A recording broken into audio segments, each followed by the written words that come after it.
อันนี้คือมุ้งที่สองได้ปะคือว่าได้อีหลิว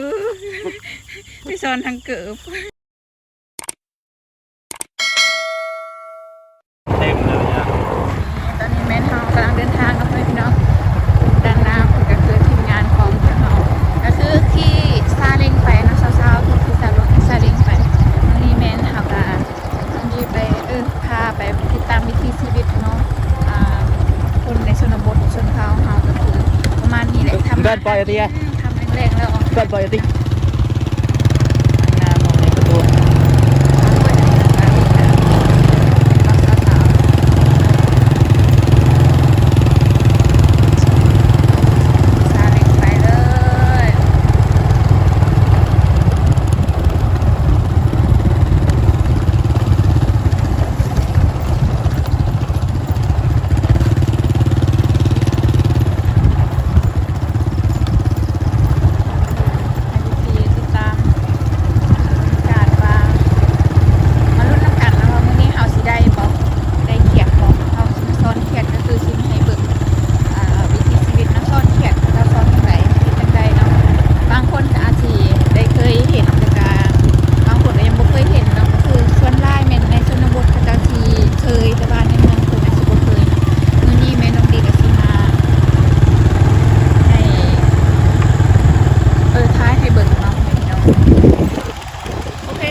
ทีมงานของทาเฮานี่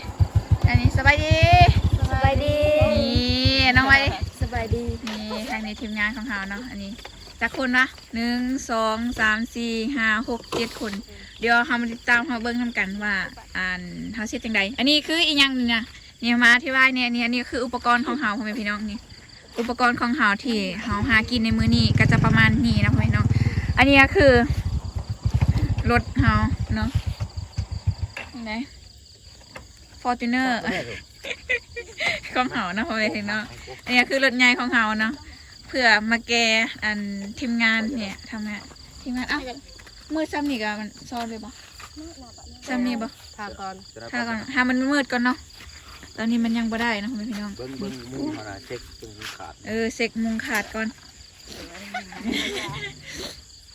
อันนี้คือทีมงานของเฮาเนาะเฮาก็จะเอาใหม่มากั้งไว้ในทั้ง2คางนะพ่อแม่พี่น้องนี่แล้วก็บอลไว้เฮาได้วิวใส่บอลไว้เฮานี่จะมีแยงอยู่เต็มนี่ก็โอเคอยู่นะพ่อแม่พี่น้อง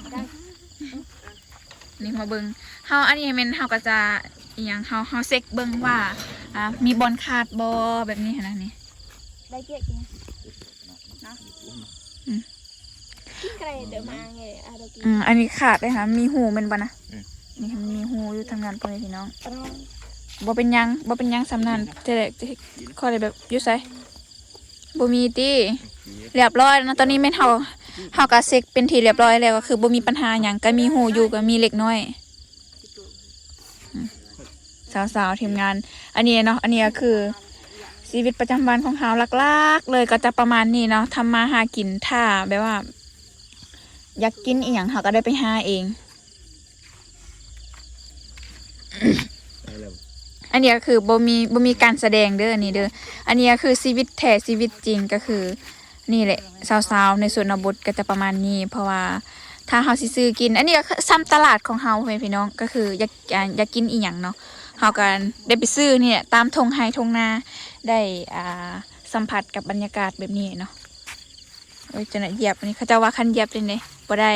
ยันบ่ได้ซ่อนบ่ได้มันเกี่ยวบ่วะเขาก็จะทาไปว่าให้มันมืดกว่านี้ก่อนเนาะเพราะว่าตอนนี้มันยังแจ้งอยู่ฮะลงบ่ได้จังได้เคยมาอยู่บะเคยซ้อนอยู่บะ เคย เคยแล้วเนาะอืมไปตอนไหนล่าสุดเมื่อวาน เมื่อวานเห็นได้หลายเนาะเขาก็เลยแบบมาอีกนะแต่ว่าโบเมนบอลนี้ อันนี้จะมีบอลใหม่เดี๋ยวเขามาลุ้นน้ำกันว่าเขาสีได้บ่โอ้พ่อแม่พี่น้องตอนนี้แม่นน้องๆก็คือเริ่มแล้วนะเริ่มงานแล้วปกติแม่นเข้าเจ้าก็จะบ่ให้เวลาเขาเยียงไฟเนาะเข้าเจ้าจะแบบมักสอนแบบมืด รถใหม่มากกระจอกพี่ๆนะ ๆฮะจังไดคือบ่ซ้อนนำกันอยู่นี่เลยซ้อนอย่างนั้นทั้งนั้น นี่ก็จะประมาณนี้เนี่ยก็คือวิธีการสอนพ่อแม่พี่น้องอันนี้เขาจะสอนแบบว่าบอลที่มันโบมีน้ำเนาะบอลไห่ที่แบบมันแห้งๆอันนี้ก็จะประมาณนี้เลย เดี๋ยวเรามาเบิ่งผลลัพธ์จังหน่อยเนาะว่าเขาสีได้ลายหรือหน่อยเนาะพ่อแม่พี่น้องนี่ก็จะประมาณนี้เขากับสีซ้อนไปวนไปวนมาอยู่นี่เลยนี่ตอนนี้แม่น้องๆงานฮะบ่ได้วะ บ่ได้ น้องๆเอาออกแล้วเอ้ยได้ตัวนึงนะได้อยู่2 ตัวเอ้ยนี่พ่อแม่พี่น้องก็จะประมาณ ก่อน ซ้อนก่อนบ่เก็บรถตัวมันนะบ่เก็บบ่ เราบรรจุ เจอตัวเงี้ยง เหมือนกันนะ ตัวเนาะ คือเนาะ เตอะเปิดแต่ว่าเตอะเปิดเตอะป้านนี่จะประมาณนี้อันนี้ไอ้หมอรีบยองไหนมาแล้วใครเค ว่าแล้ว ฮะ ที่นอที่นายนี่แหละ จีนายจิงรีดมา ตัวนี้เมนเอากะเดี๋ยวมาเบิ่งอีกแล้วยังไงได้ปะ อะไร นี่พ่อแม่พี่น้องโอ้ได้หน่อยเนาะมือนี้เนาะมือวานได้หลายกว่าเนี่ยมือวานอะ ตัวนี้ เป็นย้อนยังเหรอเป็นกับต้องดีมานำเนาะ มือมี มาตัวอีก อันบ่ได้กลับคืนบ่หรือว่าไปหาบอลไม้บ่หรือว่าซ้อนก่อน ก่อน เบิ้งทาง2 คนอีกนี่จ้ะนี่เรา2 คนเนี่ยยังได้เมื่อยบ่ ไปเบิ่งหน้ากันเนาะลองเบิ่ง คนละบ้า ลองเบิ้งทางเทิงเบิ้ง ทำโบราณแล้วเขาที่ง่ายเลยเบิ่งบ่อยากคือเต็มเขา เต็มบ่ กันว่าแล้วว่าเต็ม เต็มกับเมื่อแล้วแหละ รอที่นาย ปึ๊บปึ๊บปึ๊บปึ๊บ บ่เห็นเลย โอ้ยบ่เห็นเลย ไป บ่เห็นจิกตัว หน้าเลย เอามาจับมานี่ บ่มาแล้วนี่สลับมื้อนี้ ประมาณเลยเดี๋ยวมารอรุ่น หน้าบัดลำ ทีมงานลายโพดมันก็ได้หยานเลยตอนนี้แม่น้องๆก็สิซ้อนอีกแล้วเนาะคือบ่ซ้อนนำกันเลยคนละฝากเลย ปูดกันนะนอน สิไปใส่ซะนะ ที่ปอปูด ก็วนไปวนมาก็บ่ต้องตามกันเนี่ย เปลี่ยนกันนะพ่อพี่น้อง เชิญ มันเมื่อยคือกันแล้วเพราะว่าเขาต้องยาบางคนเขาเจ้าแลนซ้ำแต่ว่าเขาบ่แลนเนาะ มือ เมื่อยหอบจะได้เป็นลมไปทางได้ปะนี่จะประมาณ บนกลาง โอ้นี่น้องจอยจับยังไงได้ปะอ๋อได้เขียดบ่เขียดน้อยบ่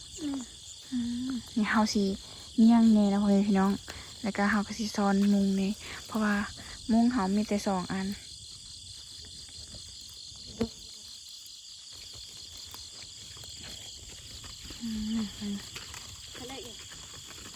นี่เด้อเลย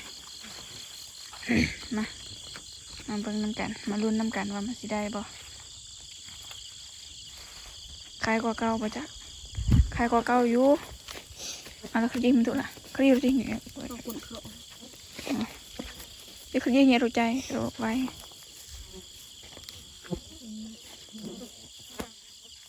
ยินเลยนี่หรอเอาเดี๋ยวแต่หยดเยอะแอะเลยนี่เขียดน้อยพี่น้อง ตัวถือว่าให้ค่ะ นี่เห็นบ่เนี่ย แรงงอันนี้หลอกอันมด ปลาเอ้ยคนเอาไป ปวดว่าเต็มเลย อันนี้ตัวละโอ้ได้บ่เป็นยังจิ้งหรีดพ่อแม่พี่น้องนี่มานน้องลอยเอ้ยน้องจอยมานเนาะ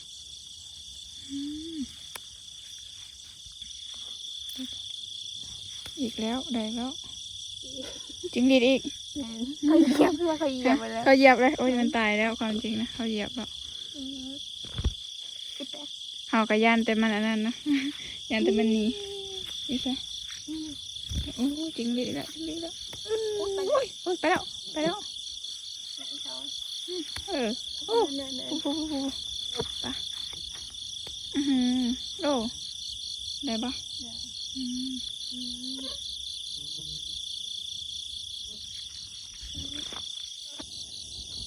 ได้ปะ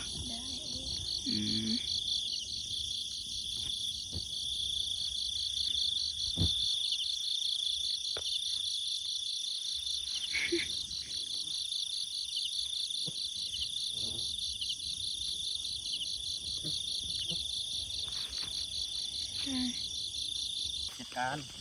ยังไง คือลำโพงอันนึง โอเคทุกคนตอนนี้แมนเฮากะเอ้ยคิดว่าโอเคตอนนี้แมนเฮาก็จะได้เมื่อเนาะและกาสิไปหาอีกบอลใหม่นะพ่อพี่น้องพอบอลนี้บ่ได้เมื่อวานก็คือได้หลายแต่ว่ามันบ่เป็นบอลที่เดี๋ยวเฮาสิไปหาบอลที่เฮาไปหาเมื่อวานเนาะมีทีมงานทุกคน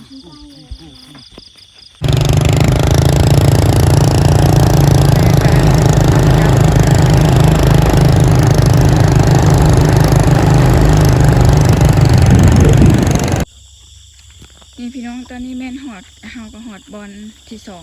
บอลที่เฮาไปซ้อนเมื่อวานนะพี่น้องอันนี้เฮาก็สิเปลี่ยนคนซ้อนเปลี่ยนกันเมื่อวานมันได้เนาะอยู่นี่เนาะเฮาก็เลยบอลที่นี่มันบ่ได้เฮาก็เลยว่าสิมาซ้อนบอลนี้เฮามาลุ้นนำกันว่าเฮาสิได้บ่หรือว่าบ่ได้สิได้กลับคืนแต่ถ้ามันบ่ได้น้องดีก็คือสิบ่ได้ปล่อยคลิปตัวนี้ไปนะพี่น้องอายเอาอายเพิ่นเนาะ อายเพิ่นเนาะมันบ่ได้ก็อายเพิ่นตัว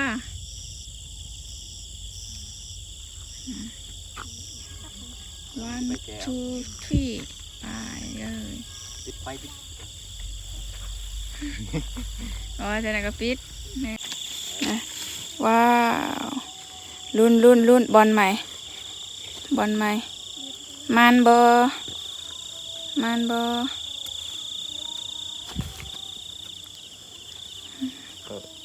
แต่กับใครก่อนบอลกี่นี้เมื่อวานได้หลายกว่านี้ไม่ได้หน่อย รู้อีกปะ ตัวละวัน6 โมงมาได้ให้เขา มันเบิดโมงมันแล้วบ่เห็นแล้ว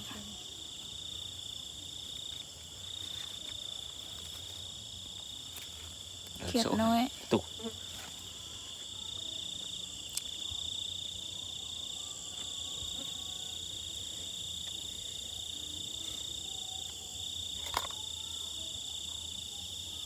บาทจะน้อยเยอะจังเลยดู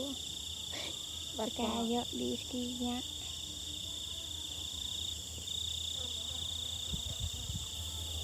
บ่ได้ซ้ำสิได้ค่าเมื่อยอยู่ป่ะมื้อนี้ ตอกดีเลยกินตอกขนม ได้เอ็ดไหมบัดนี้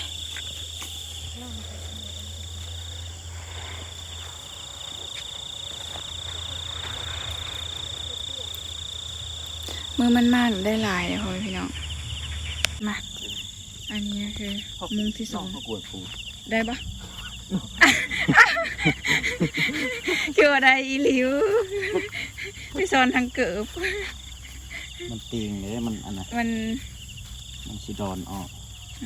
ก็เลยใส่อันเกิบนะพ่อพี่น้อง ใช้ คือ เกิด คือว่าได้อีหลีจริงๆเลยนี่ กินได้หลายบ่ซูครับ ฮะ มันได้หลายน้อยเดียว บ่ได้ซ้ำกันนี่แหละบ่ได้นะมื้อนี้นะหรือว่ามื้อนี้มันบ่ออกบ่มันเป็นกับมือ เอา บ่ เกือบสุเจ้าใส่ดูสุเจ้าบ่ได้แลน เอาไปสิใส่จอยไปลอย เป็นทีละเปลี่ยนตอนนี้มาได้นะมีใช้นะ เปลี่ยนครับ มันต้องใส่เกิบเพื่อที่ไปว่าบ่ให้มันนั่นน่ะมันเสด็จออกจริงเลยวะมันจริงเลยบูฮู้คือกันแปลเอาคร่าวๆ นี่ได้ปะได้จักโต บ่ฮอดโตเด้ บ่ฮอดโตซ้ำเปลบ่ได้ เด้ อันนี้ เด้ดิ ตัวเดียว แต่ตัวเดียวผู้ จอ มา ด แท้ หน้า เลย เลย เอาเลย มันมีหูเรา ไตร เป็นอย่างคือบ่ได้มันมีหูบนแจมันนะ ดูมัดแล้วกุ๊ก เบิดแล้วเนาะ จับดอก ต่อไปพอกินแล้วซ้ำสิกินแล้ว เอาหลายโพดให้มันนั่นเนี่ยให้มันยังไง นี่แหละ ไปกลับบ้านไปนี่เมื่อยล่ะนะพ่อแม่พี่น้องบ่ได้ซ้ำได้บ่ล่ะ นับจะเดียวสิ เอาไว้นี่